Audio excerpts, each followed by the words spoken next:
പുതിയ വീഡിയോ എപ്പിസോഡിലേക്ക് എല്ലാ മാന്യ പ്രേക്ഷകർക്കും സ്വാഗതം. ഇനി ഞാൻ നിങ്ങളുമായി പങ്കുവെക്കുന്ന അപ്ഡേറ്റ് ഇപ്പോൾ കഴിഞ്ഞ സാറ്റർഡേ നൈറ്റ് മെയിൻ ഇവൻ്റ് എന്ന് പറയുന്ന സ്പെഷ്യൽ എപ്പിസോഡിൻ്റെ റിവ്യൂ ആണ്.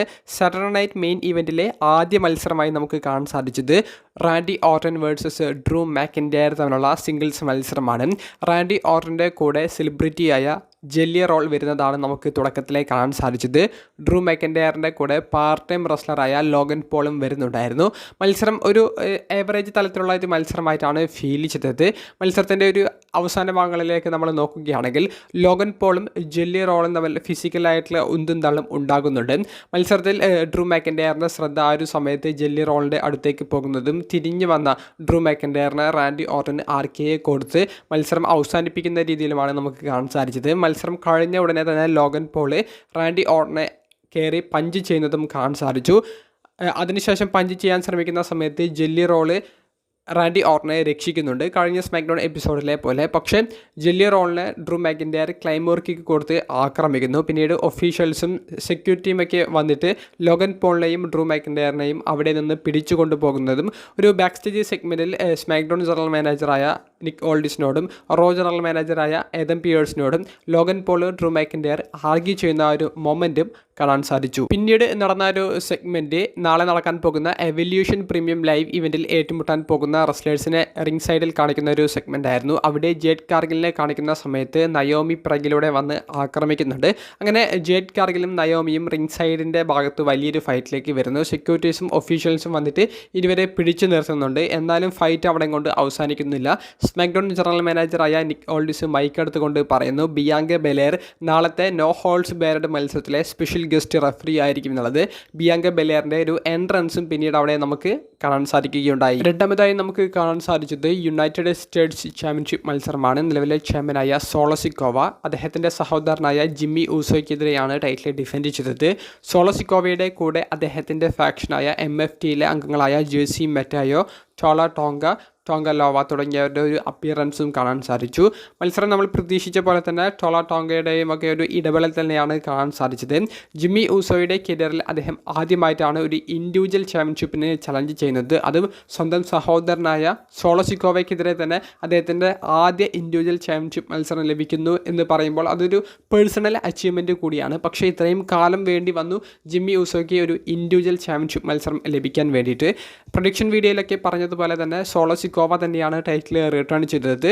ടോള ടോങ്കയുടെയൊക്കെ ഒരു ഇടപെടൽ തന്നെയാണ് സോളോ വിജയിക്കാനുള്ള കാരണം. മത്സരത്തിന് ശേഷം ജിമ്മി ഊസോയെ ഈ എല്ലാവരും ചേർന്ന് ആക്രമിക്കുന്ന സമയത്ത് ജേക്കബ് ഫാറ്റുവിൻ്റെ ഒരു തിരിച്ചുവരവാണ് നമുക്ക് അവിടെ കാണാൻ സാധിച്ചത്. 2 ആഴ്ച മുൻപ് MFT ടീം അംഗങ്ങൾ ജേക്കബ് ഫാറ്റുവിനെ ആക്രമിച്ചിരുന്നു. അതിനുശേഷമുള്ള ജേക്കബ് ഫാറ്റുവിൻ്റെ ആദ്യ അപ്പിയറൻസ് ഈ അംഗങ്ങളെ എല്ലാവരെയും ജേക്കബ് ഫാറ്റു അടിച്ചു നിൽക്കുന്നു. ടോള ടോങ്കയ്ക്ക് എതിരെയും ജേക്കബ് ഫാറ്റു ഫൈറ്റ് ചെയ്ത് നിൽക്കുന്നുണ്ട്. അവസാനം ജേക്കബ് ഫാറ്റു സ്റ്റാൻഡിങ് ടോൾ എന്നുള്ളൊരു രീതിയിൽ ഈ ഒരു സെഗ്മെൻറ്റ് അവസാനിക്കുന്നതാണ് നമുക്ക് കാണാൻ സാധിച്ചത്. അപ്പോൾ സോളസിക്കോവയുടെ ഫാക്ഷനെതിരെ ജിമ്മി ഊസോയും ജേക്കബ് ഫാറ്റുവും ടീം ആയി തന്നെ ഇനിയും സ്റ്റോർ ചെയ്യും. ജേക്കബ് ഫാറ്റുവിൻ്റെ കൂടെ ഇനിയും മെമ്പേഴ്സ് ജോയിൻ ചെയ്യാനും സാധ്യതയുണ്ട്. മൂന്നാമതായി നമുക്ക് കാണാൻ സാധിച്ചത് Seth Rollins versus LA night തമ്മിലുള്ള ഒരു സിംഗിൾസ് മത്സരമാണ്. അതിഗംഭീരമായിട്ടുള്ള ഒരു മത്സരമായിട്ടാണ് തുടങ്ങിയത്. മത്സരം ഒരു നമ്മൾ ഒട്ടും പ്രതീക്ഷിക്കാത്ത രീതിയിലുള്ള ഒരു എൻഡിങ് ആണ് നമുക്ക് സമ്മാനിച്ചത്. അതായത് സെത്ത് റോളിൻസിൻ്റെ കാലിന് ഇഞ്ചുറി പറ്റുന്ന രീതിയിലുള്ള ഒരു അപ്ഡേറ്റ് ആണ് മത്സരത്തിൻ്റെ അവസാന നിമിഷങ്ങളിൽ നമുക്ക് കാണാൻ സാധിച്ചത്. സെത്ത് റോളിൻസിൻ്റെ കാലിന് ചെറിയ രീതിയിലുള്ള ഒരു പരിക്കുണ്ട് എന്ന് നമ്മളെ തോന്നിപ്പിച്ച സമയത്ത് അതൊരു വില്ലൻ കഥാപാത്രം ചെയ്യുന്ന ഹീൽ ടാക്ടിക്സ് ആണെന്നാണ് ഞാൻ ആദ്യം വിചാരിച്ചത്. എന്നാൽ പെട്ടെന്ന് തന്നെ ഡോക്ടർ വന്നിട്ട് സെത്ത് റോളിൻസിനെ ചെക്ക് ചെയ്യുന്നുണ്ട്. അപ്പോഴും അതൊരു സ്റ്റോറി ഇഞ്ചുറി ആക്കി കാണിക്കാനും മത്സരം പുനരാരംഭിക്കുമെന്നാണ് ഞാൻ വിചാരിച്ചത്. പക്ഷേ പെട്ടെന്ന് സെത്ത് റോളിൻസ് തന്നെ പറഞ്ഞു ആ ഒരു മത്സരം അവസാനിപ്പിക്കാമെന്നുള്ളത്. അങ്ങനെ സെത്ത് റോളിൻസ് അവിടെ നിന്ന് വയ്യാത്ത കാലം വെച്ച് എഴുന്നേൽക്കുന്നതും LA നൈറ്റ് BFT എന്ന് പറയുന്ന മൂവ് കൊടുത്ത് സെത്തിനെ ആക്രമിച്ച് പിൻഫോളിലൂടെ സെത്തിനെ പരാജയപ്പെടുത്തുന്നതുമാണ് നമുക്ക് കാണാൻ സാധിച്ചത്. യഥാർത്ഥത്തിൽ സെത്ത് റോളിൻസ് ഈ ഒരു മത്സരത്തിൽ വിജയിക്കേണ്ടതായിരുന്നു. എന്നാൽ പെട്ടെന്ന് അപ്രതീക്ഷിതമായിട്ട് കാലിന് ഇഞ്ചുറി നേരിട്ടത് അത് LA നൈറ്റിൻ്റെ വിജയത്തിലേക്ക് കൊണ്ടുപോയി. സെത്ത് റോളിൻസ് അതിനുശേഷം ഡോക്ടേഴ്സിൻ്റെ സഹായത്തോട് കൂടിയിട്ട് ബാക്ക് സ്റ്റേജിലേക്ക് പോകുന്ന ഫോട്ടോസും വീഡിയോസും നമുക്ക് ലഭിച്ചിട്ടുണ്ട്. നിലവിൽ എല്ലാ വെബ്സൈറ്റുകളും റിപ്പോർട്ട് ചെയ്യുന്നത് സെത്ത് റോളിൻസിൻ്റെ കാലിന് ഇഞ്ചുറി പറ്റിയത് അത് റിയൽ ആണെന്നാണ്. അത് സ്റ്റോറി പ്രകാരമുള്ള ഒരു ഇഞ്ചുറി അല്ല, റിയൽ ആയിട്ടുള്ള ഒരു ഇഞ്ചുറി ആയിരുന്നു. അതുകൊണ്ട് തന്നെ ഇനി വരാൻ പോകുന്ന സെത്ത് റോളിൻസിൻ്റെ സ്റ്റോറി, അതുപോലെ തന്നെ റോ സ്മാക്ഡൗൺ എപ്പിസോഡുകളിലെ മറ്റ് റെസ്ലേഴ്സിൻ്റെ സ്റ്റോറിയും സെത്തിൻ്റെ ഇഞ്ചുറി കാരണം വലിയ വ്യത്യാസങ്ങൾ വരാൻ സാധ്യതയുണ്ട്. സെത്തിൻ്റെ ഈ ഒരു ഇഞ്ചുറി മാറാൻ എത്ര കാലം വേണ്ടി വരും എന്നൊന്നും നമുക്ക് ഡീറ്റെയിൽ ആയിട്ട് അറിയാൻ സാധിച്ചിട്ടില്ല. എന്തായാലും ഭാവിയിലേക്കുള്ള സ്റ്റോറി ലൈനുകളെ ഈ ഇഞ്ചുറി നല്ല രീതിയിൽ ബാധിക്കാൻ സാധ്യതയുണ്ട്.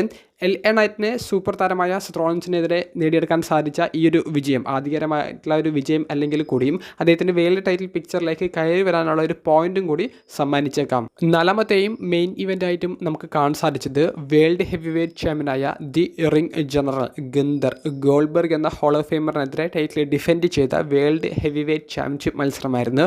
ഗോൾബർഗിൻ്റെ സ്വന്തം ജന്മനാട്ടിൽ വെച്ച് നടന്ന ഈ ഒരു ചാമ്പ്യൻഷിപ്പ് മത്സരം ഗോൾബർഗിൻ്റെ WWE കരിയറിലെ അല്ലെങ്കിൽ പ്രൊഫഷണൽ റെസ്ലിംഗ് കരിയറിലെ ഏറ്റവും അവസാനത്തെ മത്സരമായിരുന്നു. റിട്ടയർമെൻറ്റ് മാച്ചായിരുന്നു. ഗോൾബർഗിൻ്റെ വിജയസാധ്യത വളരെ കുറവായിരുന്നു. എല്ലാവരും ഉറ്റുനോക്കിയത് ഗോൾബർഗിൻ്റെ പെർഫോമൻസ് എത്തരത്തിലായിരിക്കും, അദ്ദേഹത്തിന് മത്സരം യാതൊരുവിധ കുഴപ്പവും ഇല്ലാതെ കംപ്ലീറ്റ് ചെയ്യാൻ സാധിക്കുമോ, അദ്ദേഹത്തിൻ്റെ പ്രായം അതിന് സമ്മതിക്കുമോ എന്നുള്ളത് മാത്രമാണ്. അപ്പോൾ അതിനുള്ള ഒരു നല്ലൊരു മറുപടി തന്നെയാണ് ഗോൾബർഗിൻ്റെ ഒരു മത്സര പ്രകടനത്തിലൂടെ കാണാൻ സാധിച്ചത്. യാതൊരുവിധ പ്രശ്നവുമില്ലാതെ ഗോൾബർഗ് മത്സരം അവസാനിപ്പിച്ചു. അദ്ദേഹം ബാരിക്കേഡിലേക്ക് പോയി ഒരു സ്പിയർ ചെയ്യുന്ന രീതിയിലൊരു മൂവ് ഗുന്തറിനെതിരെ ചെയ്യാൻ വേണ്ടി ശ്രമിക്കുന്നുണ്ട്. ഗുന്തർ അവിടെ നിന്ന് ഒഴിഞ്ഞു മാറുന്നതും ബാരിക്കേഡിലേക്ക് ഗോൾബർഗ് പോയി അടിക്കുന്നതുമായിട്ടുള്ള ഒരു മൊമെൻറ്റ് കാണിച്ചു. പിന്നീട് ഒരു കൊമേഴ്ഷ്യൽ ബ്രേക്കിന് ശേഷം പുനരാരംഭിച്ചപ്പോൾ ഗോൾബർഗിൻ്റെ വയ്യാത്ത കാലിനെ കേന്ദ്രീകരിച്ചുകൊണ്ട് ഗുന്തർ ആക്രമണം നടത്തുന്നതും ഇതിനെ തിരിച്ചടിച്ചു വന്ന ഗോൾബർഗ് ഒരു സ്പിയർ ചെയ്യുന്ന സമയത്ത് റഫറിയായ ചാൾസ് റോബിൻസണെയാണ് ആക്സിഡൻ്റലി ഗോൾബർഗ് സ്പിയർ ചെയ്യുന്നത്. ഈ അവസരം മുതലെടുത്തുകൊണ്ട് ഗോൾബർഗിൻ്റെ ആ കാലിന് ഇട്ടിട്ടുള്ള നീ ബ്രേസി ഊരി ഗോൾബർഗിനെ ആക്രമിക്കുന്നു. റിംഗ് സൈഡിലുണ്ടായിരുന്ന ഗോൾബർഗിൻ്റെ മകനെ പിടിച്ച് തള്ളുന്നുണ്ട്. മകൻ ഇറങ്ങി വന്ന് ഗുന്തറിനെ ആക്രമിക്കുമെന്ന് തോന്നിപ്പിച്ചെങ്കിലും അവിടെ സെക്യൂരിറ്റീസ് മകനെ പിടിച്ചു വെക്കുന്നു. പിന്നീട് റിംഗിലേക്ക് കയറിയ ഉടനെ തന്നെ ഗുന്തറിനെ സ്പിയറും ജാക്ക് ഹാമറും കൊടുത്ത് ഗോൾബർഗ് ആക്രമിക്കുന്നു. പുതിയൊരു റഫറി വന്ന് കൗണ്ട് ചെയ്യുന്നുണ്ടെങ്കിലും രണ്ടാമത്തെ കൗണ്ടിൽ തന്നെ ഗുന്തർ അത് കിക്ക് ഔട്ട് ചെയ്യുന്നു. പിന്നീട് അപ്പോൾ തന്നെ സബ്മിഷൻ ഇട്ടുകൊണ്ട് ഗോൾബർഗിനെ ഗുന്തർ സബ്മിഷനിലൂടെ പരാജയപ്പെടുത്തുന്നതാണ് നമുക്ക് കാണാൻ സാധിച്ചത്. അതിനുശേഷം ഗോൾബർഗിൻ്റെ ഒരു റിട്ടയർമെൻറ്റ് സ്പീച്ച് ഉണ്ടായിരുന്നു. പക്ഷേ റിട്ടയർമെൻറ്റ് സ്പീച്ചിന് മുൻപേ ഒരു കൊമേഴ്ഷ്യൽ ബ്രേക്ക് ആയിരുന്നു. റിട്ടയർമെൻറ്റ് സ്പീച്ചിലേക്ക് കൊമേഴ്ഷ്യൽ ബ്രേക്ക് കഴിഞ്ഞ് എത്തിയപ്പോൾ അത് വെറും 1 മിനിറ്റിൽ ആ ഒരു ഷോ തന്നെ അവസാനിപ്പിക്കുന്നതുമാണ് നമുക്ക് കാണാൻ സാധിച്ചത്. അപ്പോൾ റിട്ടയർമെൻറ്റ് സ്പീച്ചിൽ ഗോൾബർഗ് എന്തൊക്കെയാണ് പറഞ്ഞത്, അദ്ദേഹത്തിൻ്റെ ആ ഒരു റിട്ടയർമെൻറ്റ് സ്പീച്ച് വളരെ വ്യക്തമായിട്ട് നമുക്ക് കാണാനും കേൾക്കാനും സാധിച്ചില്ല. എന്തായാലും അതിൻ്റെ ഒരു ഫുൾ വീഡിയോ ക്ലിപ്പ് WWE പുറത്തേക്ക് വിടും എന്ന് കരുതുന്നു. സാറ്റർഡേ നൈറ്റ് മെയിൻ ഇവൻറ്റ് ഇന്നത്തെ ഷോ എങ്ങനെയുണ്ടായിരുന്നു എന്ന് ചോദിച്ചാൽ സെത്ത് റോളിൻസിൻ്റെ ഇഞ്ചുറിയും മെയിൻ ഇവൻറ്റിൽ നമ്മൾ പ്രതീക്ഷിച്ച ആ ഒരു വലിയൊരു ഇടപെടലൊന്നും കാണാൻ സാധിച്ചില്ല. സെത്ത് റോളിൻസിൻ്റെ ഇഞ്ചുറി വന്നതുകൊണ്ട് തന്നെ വലിയ ഒരു മാറ്റങ്ങൾ ഈ ഒരു ഷോയിൽ ഉടനീളം കൊണ്ടുവന്നിട്ടുണ്ട് എന്ന് കരുതുന്നു. സാറ്റർഡേ നൈറ്റ് മെയിൻ ഇവൻ്റ് എന്ന് പറയുന്ന ഷോ യൂട്യൂബിൽ ലൈവ് ഉണ്ടായിരുന്നത് കൊണ്ട് തന്നെ നിങ്ങൾ കണ്ടിട്ടുണ്ടാകുമെന്ന് വിചാരിക്കുന്നു. ഈ ഷോയെക്കുറിച്ചിട്ടുള്ള നിങ്ങളുടെ വ്യക്തിപരമായിട്ടുള്ള അഭിപ്രായങ്ങൾ കമൻറ്റ് ബോക്സിൽ രേഖപ്പെടുത്തുക. അപ്പോൾ അടുത്തൊരു വീഡിയോയുമായി കാണുന്നത് വരെ ബൈ.